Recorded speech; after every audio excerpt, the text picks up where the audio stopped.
Lapit na! Pawisan ako ah. Grabe.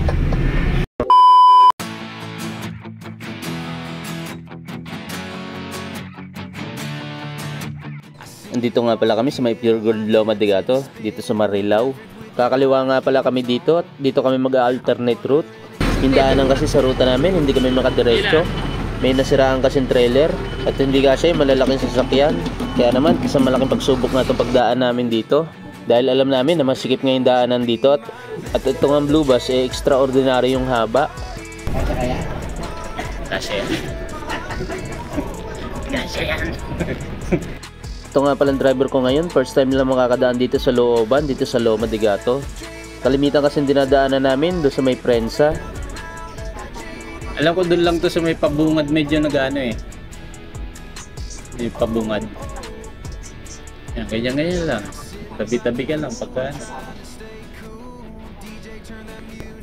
may mga kasalubong. Medyo iwas naman tayo sa mga malalaki dito, hindi kagaya doon sa kabila. Dami malalaki. Kasalubong. Mga paluwas doon din dumadaan eh. Isa din talaga ito sa mga balakid ng mga empleyado ang dumiskarte para makahanap ng alternatibong ruta. At isa nga sa mahirap na senaryo kapag ganitong mga siko-siko at maraming mga sasakyan na nakakasalubong lalo't maliit lang yung kalsada. Kapag ganito nga nangyayari, dapat talaga matutong magbigayan. At syempre kasama na rin yung paghingi ng pasensya sa mga taga rito dahil nakikiraan lang tayo. Dapat din talaga maingat ka sa bawat galaw mo. Mahirap kasi kapag ikaw yung nasagi o ikaw yung makasagi, sigurado magkakaroon ka ng sakit sa ulo.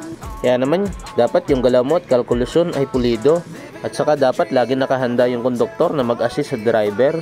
Mayroong mga lugar din naman na maluluwag at hindi lang talaga maiwasan na mayroong lugar talaga na masisikip.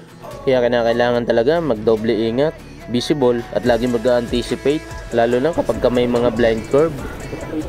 Parang palay-palay pa rin. Yan, dito na yung sa bungad na ito na ano eh. Yeah, unti-unti boss. Pati unti-unti. Okay, unti-unti lang, unti-unti. Utay-utay lang. Mabuti na lang din yung pagdaan namin dito. Wala kami nakaka-encounter na driver na masama yung gising. Halos lahat naman marunong din magbigay. At medyo nahirapan nga lang din kami sa lugar na ito dahil hindi rin halos makaabante yung mga kasalubong namin. Meron din pala kaming kasunod na dump truck saka isa pang bus ng Santrans. Hindi sila makaabante. Mas malapad yun. Mas malapad yung dump truck. Kaya sige. Ito nga, dahan-dahan nga lang pala kami dito. Pausad-usad lang para maiwasan na baka may mga damage. Lalo't halos dikit na rin yung aming side mirror sa mga poste ng mga bahay. At dahil nga sa sikip ng lugar, kahit mga motor, hirap din makalusot. Pero dahil nga sa pagbibigayan, nagawan din naman ng paraan. Nakatikim tuloy ng appetizer yung aking driver. At ang buong akala namin tuloy-tuloy ng takbo namin dahil napakaluwag na nga ng aming dinaanan pagkalagpas namin sa masikip na yon. Hindi namin nalintana, may naghihintay pa pala sa amin na isang matinding pagsusulit. Para din kasi dumadaan ng trade test yung driver kapag dumadaan sa mga ganitong lugar. Lalo na pagdating namin dito sa bungad, bago kami lumabas ng kalsadang ito, maraming ang kurbada at bulagaan talaga.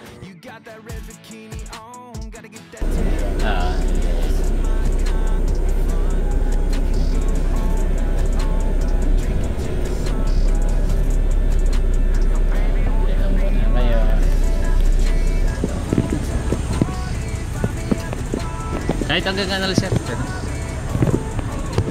Lapit doon. Ano? May trailer sa may bandang Florida yata yun. Nakabalagbag. Trailer. Hindi pa naalis. Ito nga, dito nga sa lugar na to, dito nga kami medyo natagalan. Dahil na rin sa kabilaan, pader at kanal. Naging problema din kasi yung pagkabuntot sa amin ng dump truck saka nung isang Santrans na bus. Kaya pagdating sa mga kurbada, hindi makalikurin yung mga nakakasalubong namin. Kaya pa, malayo pa dito. Kaya kamigin mo pa konti. Yan, malayo pa. Yan, tapos diretso. Diretso. Okay. Yan, diretso lang.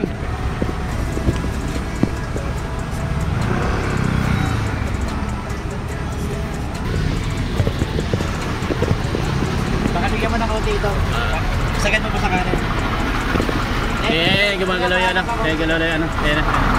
Ayan. Ito, malabas na tayo.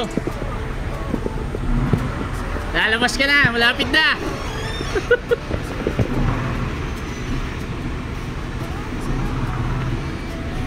Ayan, diretso lang.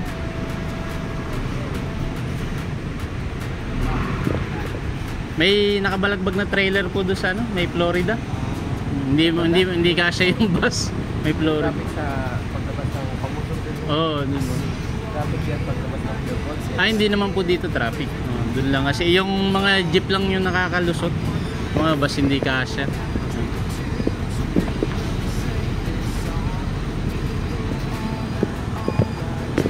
Lalabas ka na, lalabas ka na. Ayun na, lalabas ka na. Sabi sa'yo, sabay mo yung upload.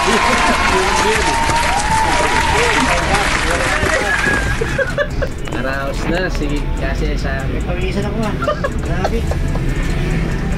O sige pala dyan sa banda na Yung bungad, oo. yung sa gitna, okay. Oo, medyo Kasi okay pa pala doon. dito, ano. Yung bungad na yan, nasasabayan kasi ng mga pasok eh. Yung mga pasok. Kasi bungad na bungad eh, isa Oo. kung may papasok. Kaya nagkakadikit-dikit pa. Eh pero kung wala rin dump truck sa likod natin, gagalaw eh, ano? Oo, may doctor eh. Tsaka yung Santran sa likod niya. Ah, kaya Tatlo tayong malalaki. tatlo pala. Tatlo tayong malalaki. Dapat to sa simbahan. Pusod. Abo, Simbahan. Kaya naman talagang saludo din talaga ako sa lahat ng mga driver, lalo na sa mga driver na marunong magbigayan. Yung hindi dinadaan sa init ng ulo, bagkus ginagawa ng paraan. Malaking bagay talaga sa driver yung pagiging pasensyoso, tapos responsable pa at may sapat na kaalaman. Kung pare-pareho lang sanang ganyan, sigurado mababawasan yung mga alitan sa daan. At sa wakas, nakarating na rin pala kami dito sa crossing ng Muson. At bago matapos ang video ito, nais ko lang mag-shoutout.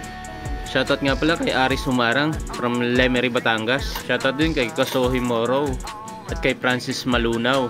Shoutout din kay Patrick Crow. At shoutout din kay Onin Mac. At shoutout daw sa Corimba Express, Santo Niño. At yung mga hindi pa po nasama sa shoutout, maaaring mga sa susunod na lang po. At ako nga pala sa kaibigan, peace tayo.